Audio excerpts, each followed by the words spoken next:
back to another episode of Business is Pleasure, where you guys know me, hopefully by this point. My name is John L. Francis. I'm the co-owner of Clarendon Co., where we source, distribute, market vintage, contemporary, used clothing, textiles, pajamas, anything that has to do with some type of clothing material, we deal with it, you know? And I'm here with this beautiful specimen beside me.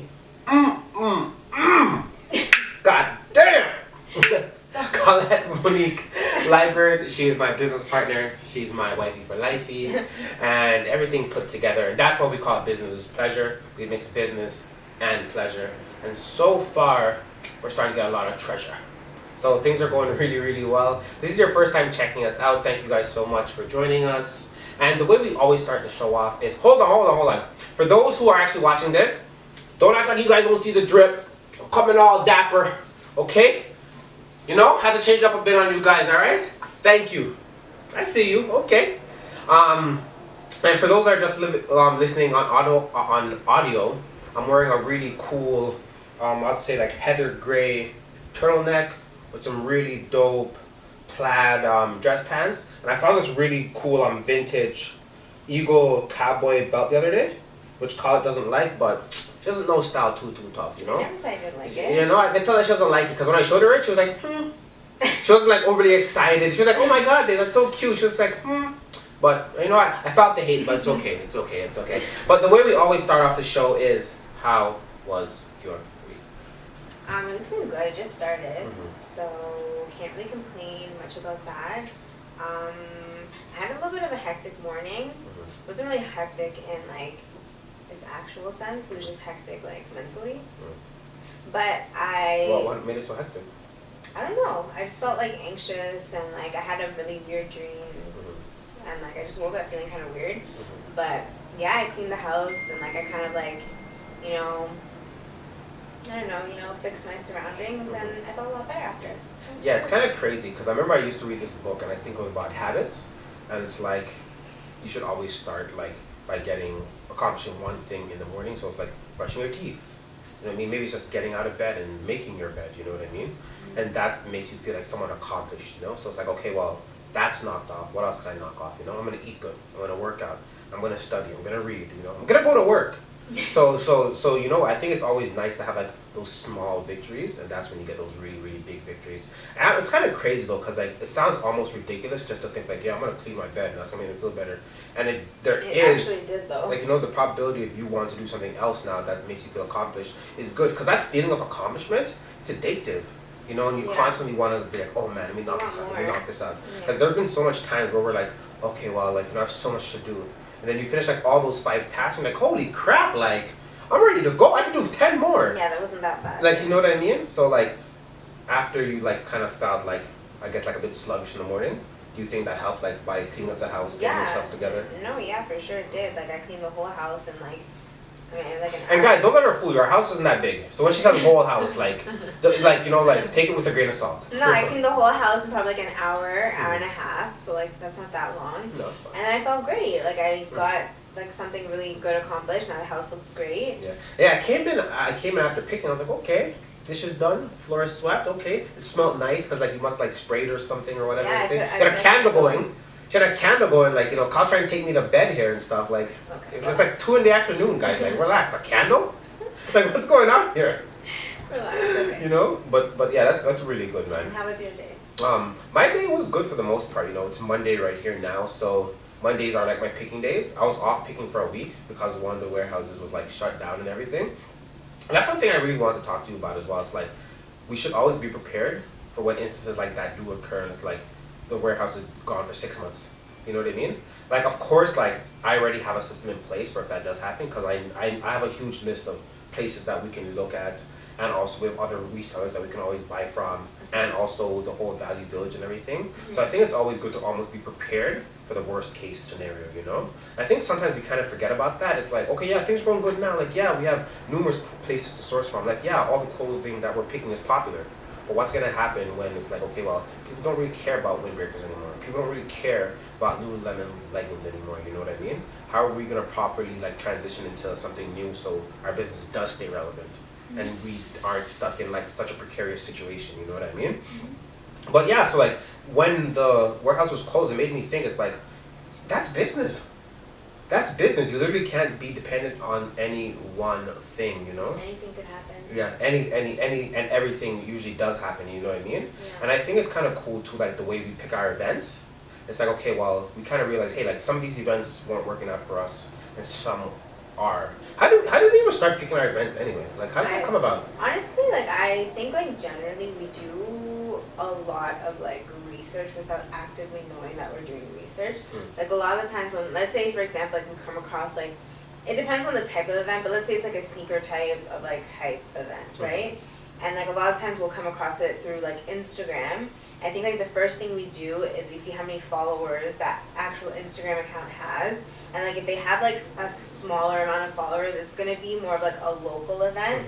So that's not an event that we would like typically like travel for, because like obviously there's a fairly like large investment if we are traveling for an event, right? So like we usually like for those types of events we only do like the ones that are well known, have a lot of followers, ones that we've heard of before.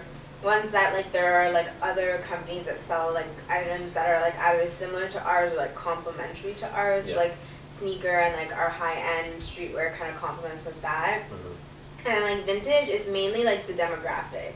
So like any event that has like a large population of like younger people, so anywhere from like teenagers, like preteens to like young adults. Like that's our demographic. We try to stay away from like the craft events, because like a lot of times like vintage gets like muddled in with like craft, so like it ends up being like this kind of like a mom event. No like disrespect to moms, like it's just not our demographic. Like we love moms, like shout out to you, mom. Love you. I have a mom, love you, mommy. But like, you know, it's not really our demographic. Like they're not really interested in vintage clothing per se, at least not for like their kids a lot of the times. And like a lot of the times when moms are out shopping, they're shopping for like someone other than themselves a lot of the time. So like it's not really our demographic, so we try to stay away from any events like that. We also like have gotten really strategic with like the timing for our events this year. So like we've gotten away from doing events that are long on weekends or holidays or holiday close to. Yeah, that are on long weekends or holidays, because like we've had like a couple of like, not a couple, but like some events that we've done in the past where like the week before, the month before we did them was really good. And the next month we're like, holy crap, like where is everyone? Like half the amount of people. And a lot of the times like they were events that were kind of had like a really young like demographic, or it was like near like a major like college or university, and like that was the demographic that was coming to the event most frequently.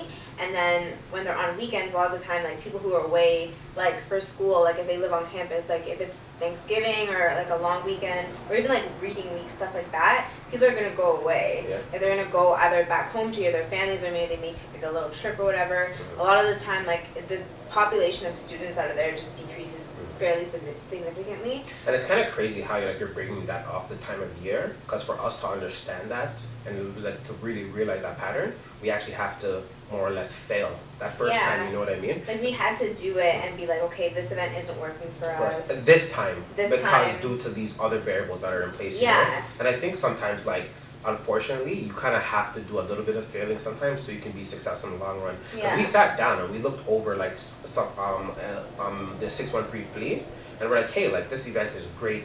The 10 out of 11 times that it does occur, but this one time we're gonna skip out on it because we realize, you know what, it's not as profitable, and it doesn't make sense that we drive for 8 hours back and forth just to like get this type of result. And a lot of the times like weekend like events that are over like say like Thanksgiving long weekend and stuff, like for the most part like people have families, so like even if it is say on a Saturday for example, most people will do Thanksgiving on like a Sunday or Monday. A lot of the times people have like let's say like me and you, we have 2 families to go to for Thanksgiving, you know what I mean? So sometimes people will do it on like the Saturday and then they'll do the other one on the Sunday, or like it's not just like the Monday or the Sunday that people are busy for. So like, and like that day sometimes a traveling day as well for people too, right? So it's definitely understandable. And one way I think like we go about looking at events is also just like looking at what other people are doing as well too, right? Because I think a lot of times people are almost like too proud to be like, hey, like what is my competitor doing? Like, hey, like how can I get some insight on this, right? So I think it's always good to like just look at your competition and see what they're doing, because a lot of times that's how you're going to see that's how you're going to be able to help grow your business, right? By really mimicking someone else's system and then implementing it for your own stuff or whatever, you know. Because for us, when we heard about Boston Got Soul, we of course did the analysis. We looked at their page, looked at all their followers, and what I did as well too is like I knew a vintage company that was there and they had a YouTube page. So I went to their YouTube page and actually watched the event. And I was like, oh crap, like they actually did decent there. Like why don't we try it out as well too, right? Yeah. So I think that's one good thing to always try and do is just like if you're in the dish company, if you have a dish business, and you see everyone is going to like a food show, you should be going to a food show too. And like sometimes people forget it's like it's not always the competitor. Sometimes it's just you should be at an event where you're able to like speak to your audience as much as possible, you know what I mean? And don't be afraid just to copy someone, you know? Yeah. For all you know, maybe you being there, that's allowing your audience to get a product that the other competitors don't have, you know? And copying is the highest form of flattery. Like it's Yeah. not always a bad thing. And like realistically, like let's get serious. Like in this day and age, new ideas are very few and far in between. Yeah, look at rap music. Everyone used to be like, well, I'm not sure if everyone was more unique back then, but like from the way it looks now, it seems like everyone was. Now everyone's just copying together and working with each other. It's like there's enough of the pie for everyone, so we don't need to like be scared and just like hide all this information to ourselves. Like share it. Like who cares? And you know. And I feel like with competition, it's like it makes everything better. It's like if this guy is able to be so successful at this, it's like crap. Like you know. And it builds a community. Yeah. Like I think like for me when I think of competition, like one of the things that sticks out to me the most is when we went to New York for the first time, and like we like drive anywhere and there's like 20 convenience stores on the same block selling the same thing, and they all have like they're all open for business and they all don't seem like they're complaining about paying their expensive ass like New York Manhattan rent. You know what I mean? Same thing for like Chinese restaurants, Indian restaurants, barbers, like they'll literally like all be literally right beside each other, and it's because they all have their own set of like loyal clientele. They all have their own group that they appeal to, but they have built a community because everyone that comes there knows that like, yeah, I can go to this area and get really good Chinese food. I can go to this area and hit up any one of the convenience stores and get whatever I need, or you know what I mean? Like, and that's what we talked about too, right? It's like more or less everyone in the vintage community does sell the exact same product. So it's like, what things can we do to distinguish ourselves from other companies, you know? And I think a lot of times people get lost with that. They worry about, okay, well, I have a product and I have my clientele, they're always going to be around. Yeah. But it's like, okay, well, what's going to happen if your client is disinterested in your product after a certain while? Or they find someone that has the same product as you, but a better price. Because at the end of the day, it's like, if your brand isn't up to par, people will just leave you based on the price. yeah. You know what I mean? And it even goes to show for us too, right? Because there are some pieces that some people can sell for like, some pieces that we carry, someone could sell for $100, but we don't have that clientele, so we can only get 50 for it. Yeah, we don't have that demographic. Like literally, yesterday I saw literally the exact same item that we sell, and someone else was selling it for like almost triple of what we usually sell it for. But again, like they have the demographic, they have the audience, they have like 80,000 followers on Instagram, so it's like it's just like a different ball game, and like you kind of have to have like an understanding of that. Yeah, and I think that's important too, right? It's like sometimes the market does dictate the price, but then there are those odd occasions where the companies can dictate their price because they've been able to garner a certain demographic that just loves their product and just knows that, hey, like this is my guy, so just by where the item is, I'm gonna get it from here. You know what I mean? So that's always important. And I think that has to go to show is like that's why we like will buy certain items that we may not necessarily like, but we know that our audience likes. And like I think that's what's most important. It's like, hey, like I wish everyone dressed like me. I wish I could sell the items that I only wear. But the reality of it is like it's a really selfish and really self-centered way to run a business. And it's really naive. Like I don't know. I feel like we talked about this before, but like it'd be nice if everyone only liked the stuff that we like, but that's not realistic. You know what I mean? And part of having a business is just the simple fact that people like a number of different things. Yeah. Like imagine if we were archetype to only selling like vintage Levi's denim jackets and nothing else. Like it'd be really, really hard for us to run a business. You know? Yeah, no, 100%. And that's one thing I really do like about like constantly finding new and different products, because it forces us to get out of our comfort zone. Because even today when I was picking, I was like, hey, like we need more pants. Like I feel as if like we're missing out on a large demographic that actually does want denim jeans. We literally don't have one pair of denim jeans in our stock. Yeah. So like I want us to do some research and be like, okay, like what denim jeans do people like? We know people like denim shorts. That's always fine. Yeah. But like I know there are some particular styles like the 517s or like the 510 Levi's that people generally do like. Yeah. And it's like, hey, like let's try and like source those pieces for our demographic that does appreciate things like that, right? Because we have access to it.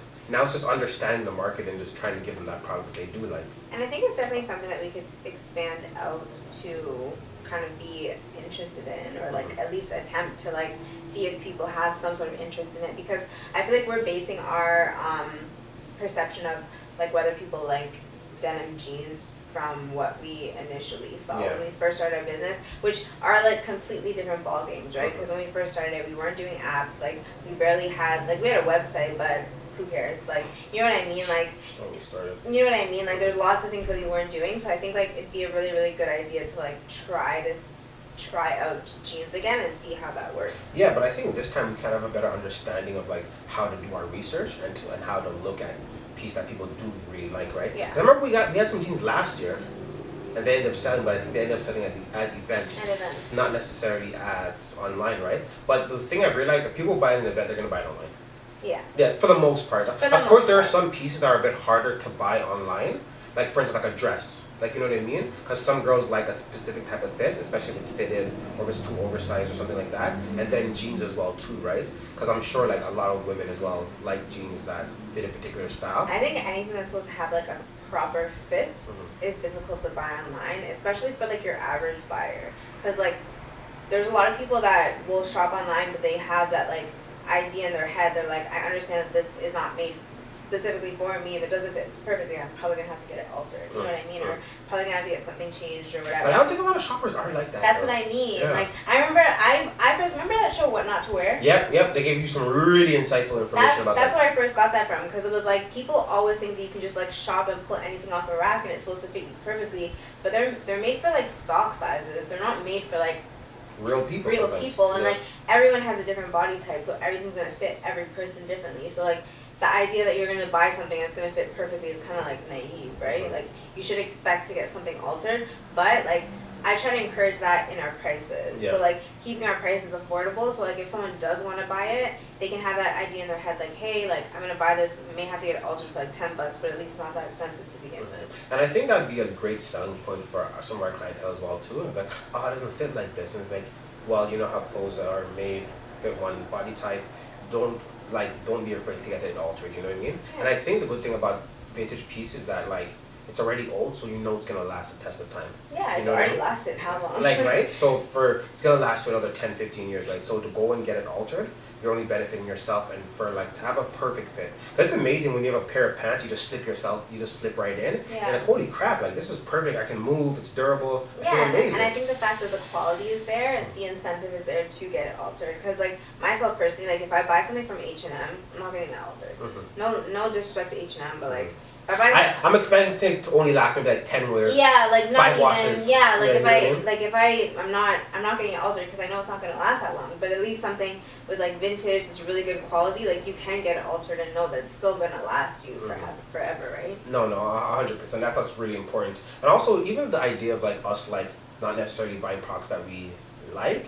I think it would be cool if we start focusing on new products to get now, you know what I mean? Because I think we kind of know items that are going to sell really well for us. So like anything Carhartt, Levi's denim jackets, Adidas tearaway pants, Nike windbreakers, you know what I mean? Really champion crew necks, you know what I mean? Yeah. But in reality, it's going to be hard for us to scale our business if we only have like 6, 7 products that we're always focusing on, you know what I mean? really want to start focusing on like, the women's stuff that we can start buying. Because like, I don't know, like I personally don't do a lot of online shopping, but I know people that do, and I kind of have an idea of what. That's so funny, eh? Like, I actually don't like online shopping.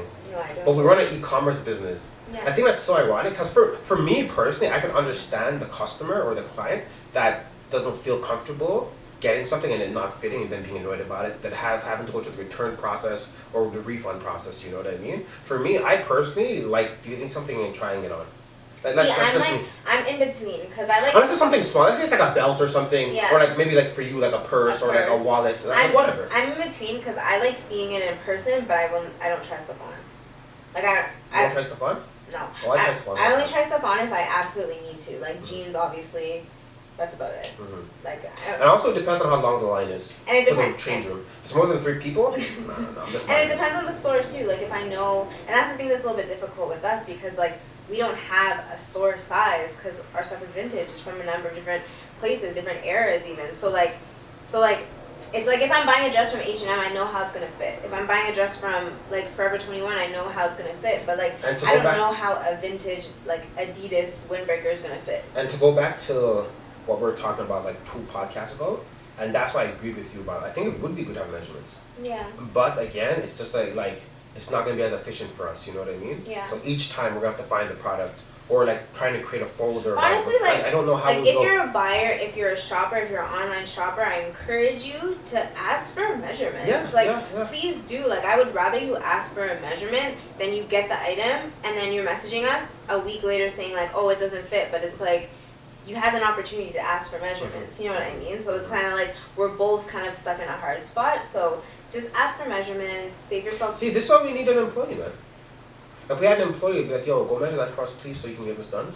like, that's why we need an employee. Like, you know what I mean? For those little things that we don't want to do. But I think for now, it hasn't hurt us a lot. But I'm sure there have been some pieces where people are like, oh, I would have bought this if the measurements were there. Oh, they're probably not even going to get back to me. Oh, forget it. Yeah, like exactly. No, I that's definitely hurt us a couple times. And especially for, like, the women's stuff. Like, that's what I'm saying. Like, because, like, a lot of, like, the online stores that sell, like, specifically just women's clothing, like, a lot of them will have, like, sizing apps and, like, not apps, but, like, sizing applications within, like, the website or the app to be like, okay, like, your, like... size chart or whatever. Yeah, the size chart. Like, you wear this, whatever, you'll be, like, a medium, whatever the case may be. And also, a lot of those stores, too, like, they'll have models. So, like, hey, this model is, like, 5 to 130 pounds. Exactly. Like, you know what I mean? So that gives people some type of idea. It gives you kind of a gauge. So, like, I feel like for us, like, the biggest thing is in terms of like expanding to women's stuff, I want to figure out like what do women buy where like they don't necessarily care about the size. And I think that's why we're kind of like an advantage when it comes to like selling men's clothing, because a lot of our demographic is women as well too, but oversized, this stress is really in right now. Yeah. So for us, that's a huge benefit, right? So some girls just want an extra large or a large crew neck because they know it's going to be baggy, so they want it for that style, right? Yeah. But when it comes to like pieces that are more fitted, pieces that like are more tailored for like really to be really close fit, it's going to be harder for us, right? So I think like what we should do, trial and error. Yeah. We'll try a couple pieces, see what works. I have some things in mind. Like I think for spring at least, we need to stock up on like Levi's denim jackets because men and women love those. Well, we've always had that. This is new products. No, new but products. listen, I'm stockpiling. Okay, listen. So Levi's denim jackets, Levi's denim shorts. No, we're gonna kill it this year. Okay. I also feel like we could try out like a cool like vintage like slip dress. Like not like something that has to be super fitted, but like kind of like I hate the word A-line because that just sounds like really weird. But just like a straight cut like summer dress, springtime dress, like those types of things. And then jackets, like just regular. One thing I want to try as well too, what's really trendy right now, is like oversized blazers that girls are wearing as well too, right? And we have like a bunch of blazers that we can go through. Have you seen that style nowadays? No. See? Come on, man. How have you not seen that? They look like these type of pants, or like a lot of girls are wearing them, or like they'll have like a blazer dress. They'll essentially make it into a dress, like be double breasted. They'll make it into a dress, or they'll wear it baggy.